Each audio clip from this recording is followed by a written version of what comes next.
Hello friends, मैं मनीष कुमार आपके अपने यूट्यूब चैनल टिस24 में स्वागत करते हैं। आइए आज हम भारतीय इतिहास से देखेंगे। उसमें प्राचीन भारत होगा। प्राचीन भारत में आपको होगा टॉपिक नंबर 3 जो कि है वैदिक काल से संबंधित। ठीक, तो आइए शुरू करते हैं। वैदिक काल शुरू करने से पहले अगर आप हमारे चैनल पर नए हैं तो चैनल को सब्सक्राइब कर लीजिएगा। बगल में बेल आइकन का बटन होगा, उसे दबा लीजिएगा जिससे कि आने वाले वीडियो का नोटिफिकेशन आपको समय पे मिलती रहे।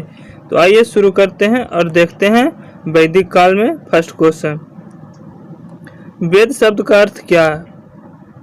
तो वेद शब्द का अर्थ है आपका ऑप्शन नंबर ए ज्ञान। तो वेद शब्द का अर्थ ज्ञान है। वेदों का संकलनकर्ता कौन थे? तो वेदों का संकलनकर्ता को हम मानते हैं वेद व्यास। ठीक, संकलनकर्ता वेद व्यास को माना जाता है। वेदों के अपौरुष से भी माना जाता है इन्हें। ठीक, वेदाचार, वेद कितने हैं? तो वेद 4 हैं। उसमें ऋग्वेद, सामवेद, यजुर्वेद और अथर्ववेद। इन चारों वेदों को संहिता कहा जाता है। क्या कहा जाता है? संहिता। अथर्ववेद के अतिरिक्त अन्य 3 वेदों को सम्मिलित संग्रह के वेदत्रय या त्रयी कहा जाता है। वेदों को श्रुति भी कहा जाता है। प्रत्येक वेद के 4 अंग हैं जिन्हें वेदांग कहते हैं। ठीक, प्रत्येक वेद के कितने अंग हैं? 4 अंग हैं जिन्हें हम वेदांग कहते हैं। देख लेते हैं। वैदिक संहिता, ब्राह्मण ग्रंथ, अरण्य और उपनिषद, ये सब वेद के वेदांग हैं 4।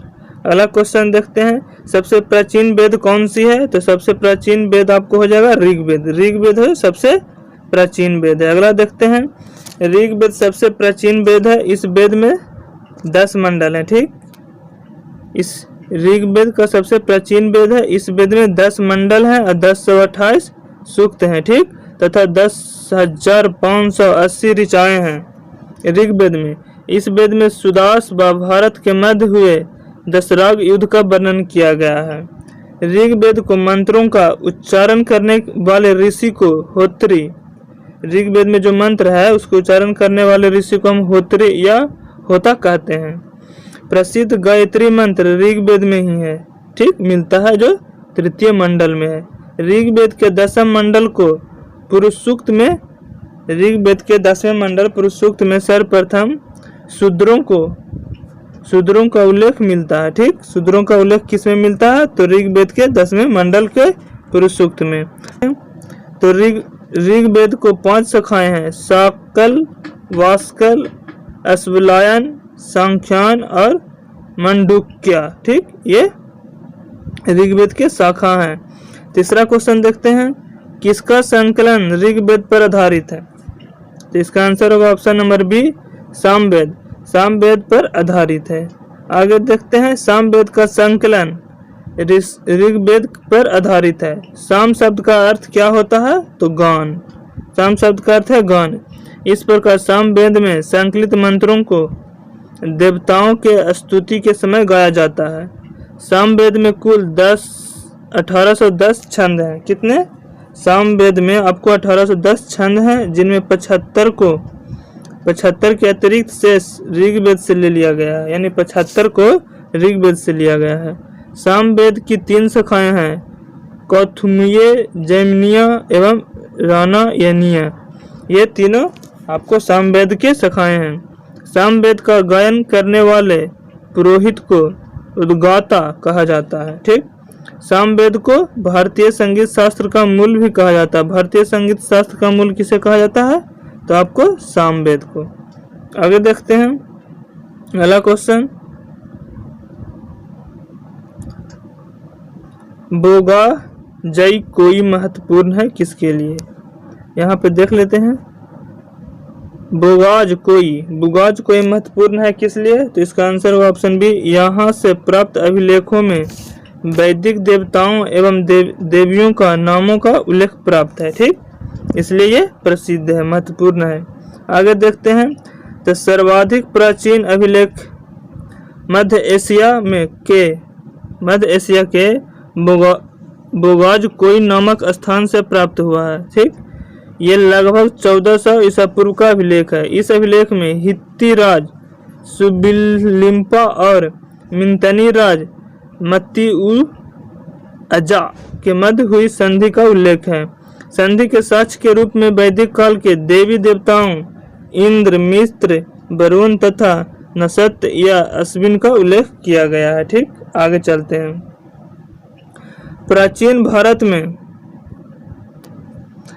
भारत में निष्क नाम से जाने जाते थे। कौन? तो स्वर्ण आभूषण। स्वर्ण आभूषण को प्राचीन भारत में निष्क के नाम से जाना जाता था। आगे देखते हैं। वैदिक काल में स्वर्ण आभूषणों को निष्क अथवा निशाक कहा जाता था। निष्क अथवा निशाक कहा जाता था।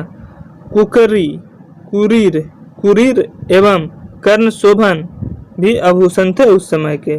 कालांतर में निष्क शब्द का प्रयोग स्वर्ण सिक्कों के लिए भी किए जाने लगा था। ठीक, निष्क का प्रयोग स्वर्ण सिक्के के लिए किया जाने लगा था।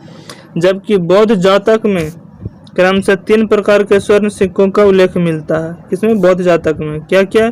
निष्क या निशाका, स्वर्ण तथा मशाका, ये तीनों हैं जो आपको बौद्ध जातक में मिलते हैं। निशाका उच्च मूल्य वाली मुद्रा थी, जबकि मशाका निम्न मूल्य वाली मुद्रा थी। आगे देखते हैं। ऋग्वेद में किस नदी को मातेतमा, देवीतमा एवं नदीतमा नाम से संबोधित किया गया है? तो इसका आंसर होगा ऑप्शन बी, सरस्वती को आपको ऋग्वेद में मातेतमा, देवीतमा तथा नदीतमा के नाम से संबोधित किया गया है, सरस्वती नदी को। ऋग्वेद में सर्वाधिक पवित्र नदी सरस्वती थी। कौन सी नदी थी ऋग्वेद की सबसे पवित्र नदी? तो सरस्वती। ऋग्वेद में सरस्वती को ही मतेतमा यानी सबसे अच्छी माँ, देवीतमा यानी सबसे अच्छा देवी एवं नदीतमा सबसे अच्छी नदी कहा गया है। सरस्वती नदी को हेलमंड भी कहा गया है। सप्त सैंधा प्रदेश में सिंधु नदी पंजाब के 5 नदियों एवं सरस्वती नदियों से सम्मिलित थी। महाभारत में सरस्वती नदी को लक्षवती नदी, वेदस्मृति, वेदवती आदि के नाम से भी जाना जाता है। आगे देखते हैं।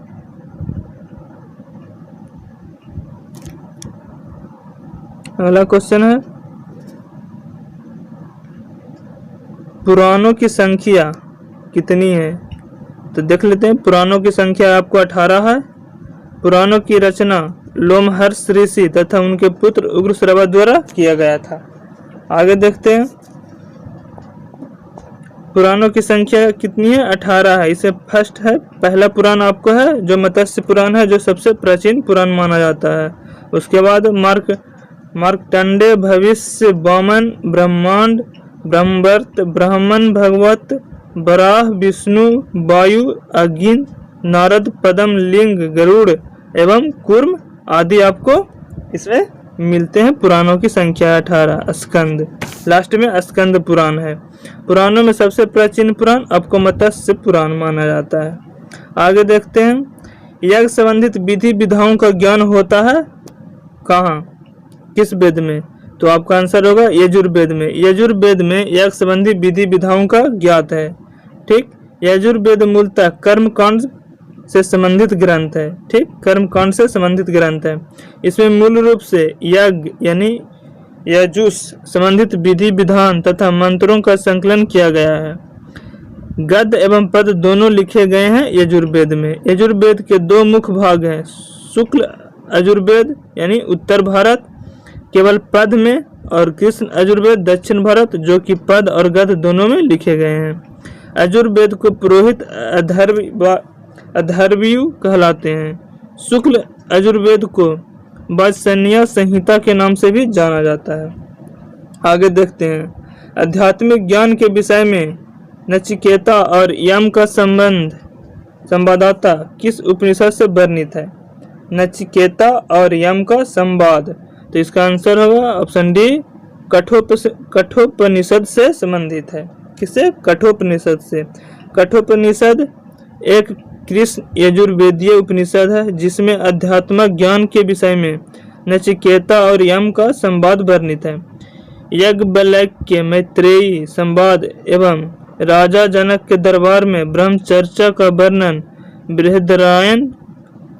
बृहदरायणक उपनिषद में किया गया है। जबकि सत्यकाम, जवाली एवं उद्दालक श्वेतकेतु का व्याख्या छंदोग्य उपनिषद में वर्णित है। आगे देखते हैं। पुरुष पुरुष मेघ का उल्लेख किस ग्रंथ में किया गया है? तो इसका आंसर होगा शतपथ ब्राह्मण में पुरुष मेघ का उल्लेख किया गया है। देखिए तो पुरुष मेघ का उल्लेख शतपथ ब्राह्मण में हुई है। शतपथ ब्राह्मण यजुर्वेद का ब्रह्मार्थ ग्रंथ है। ठीक, शतपथ ब्राह्मण में पत्नी को पति की अर्धांगिनी बताया गया है। किसमें? शतपथ ब्राह्मण में यानी यजुर्वेद में। इसमें जादस्तम अर्थात पत्नी की गृहिणी कहकर उसके महत्व को स्वीकार किया गया है। स्त्रियों को जनसभा विदत में अपनी बात कहने की छूट थी। वैदिक साहित्य स्रोतों के रूप में ऋग्वेद के पश्चात शतपथ ब्राह्मण का प्रमुख स्थान है। कर्मकांडों के अतिरिक्त इसमें सामाजिक विषयों का भी वर्णन किया गया है। किसमें? यजुर्वेद में। आगे देखते हैं, वैदिक काल में किस पशु को अधन्या माना गया है? अधन्या माना गया है। वैदिक काल में किस पशु को अधन्या माना गया है? तो आपका आंसर होगा ऑप्शन नंबर सी, गाय को। गाय को आपको वैदिक काल में क्या माना गया है? अधन्या माना गया है। इसके बारे में देखें तो वैदिक काल में गाय को पवित्र पशु माना जाता है। इसे अधन्या अर्थात न मारे जाने के योग्य माना जाता है गाय को। इसे अष्टकर्णी भी कहा गया है। गविष्ठी गाय की महत्व बताने वाला शब्द है। क्या? गविष्ठी। पनी नामक पशुओं को चोरी के लिए कुख्यात थे। वैदिक काल में गाय से ही लोगों की समृद्धि की व्यक्त किया जाता था। जैसे धनी व्यक्ति गोमत,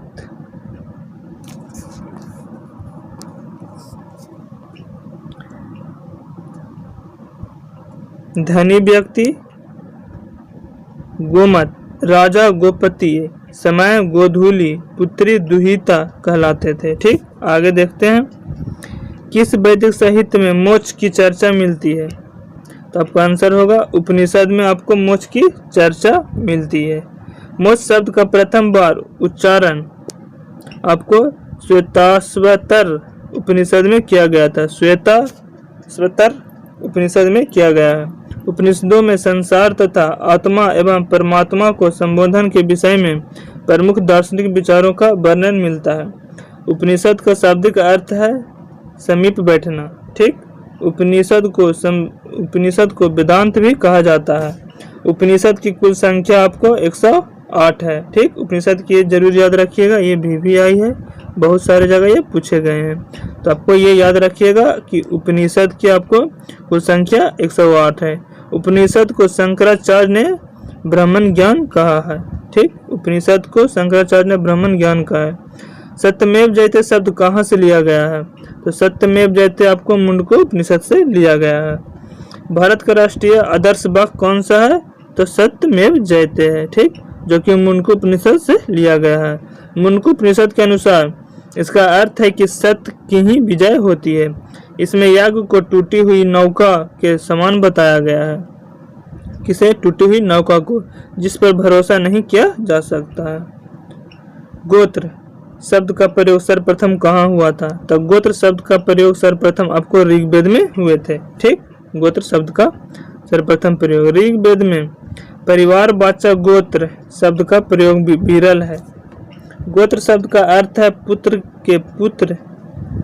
के पुत्र के साथ उत्पन्न होने वाली संतान। गोत्र की अवधारणा सर्वप्रथम उत्तर वैदिक काल में आई है। ठीक, यह किसी मूल पुरुष के अनुसार होती है। मौलिक रूप में 7 गोत्र माने जाते हैं, जो कौन कौन है? तो देख लेते हैं। कश्यप, वशिष्ठ, भृग, गौतम, भरद्वाज, अत्रि और विश्वामित्र, ये सब आपको 7 गोत्र हैं। आगे चलते हैं। तो चलिए, आज का क्वेश्चन इतना ही था। वैदिक काल से संबंधित सभी वीवीआई जो टॉपिक थे उससे हमको आपको देखने को मिला। तो चलिए, आप लोग का ये वीडियो कैसा लगा प्लीज़ कमेंट बॉक्स में ज़रूर बताइएगा और अपने दोस्तों के साथ शेयर कीजिएगा और इस वीडियो को लाइक कीजिएगा। और अगर आप इस चैनल पर नए होंगे तो इस चैनल को सब्सक्राइब कर लीजिएगा। बगल में बेल आइकन का बटन होगा, इसे प्रेस कर लीजिएगा, जिससे कि आने वाले वीडियो का नोटिफिकेशन आपको मिलती रहे। तो चलिए, आज का वीडियो यहीं समाप्त करते हैं। अगर आपको ये वीडियो अच्छा लगा होगा तो प्लीज़ इस वीडियो को लाइक ज़रूर कीजिएगा। तो चलिए इस वीडियो को यहीं समाप्त करते हैं। मिलते हैं अगले वीडियो में। तब तक के लिए जय हिंद, जय भारत।